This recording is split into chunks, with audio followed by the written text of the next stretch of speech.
عليكم ورحمة الله وبركاته. بعض واحد يسأل شخص: يا أخي وين المستشفى كذا؟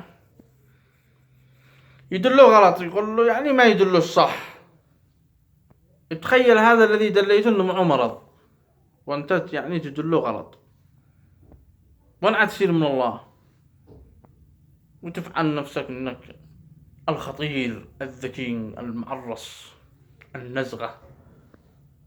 يا أخي دله للمكان الفلاني صح. تخيل معه مرض مثلا، معه شخص بالسيارة يشتي يسعفه وانت دليته غلط، مات هذا الشخص، انت السبب في موته.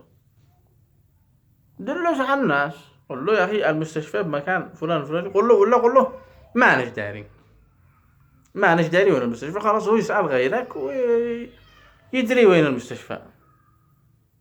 ولا مثلا لو معه مثلا معزوم عند ناس غداء، وانت مثلا يقول لك وين حارة كذا وانت تدله غلط، ناس يتأخروا بالغداء من تحت راسك، بس هذا عادي تهون شوية. أما حق المرض والله إني فعله، فالواحد يكون يقر الزقعة ويقع دغري. تحياتي.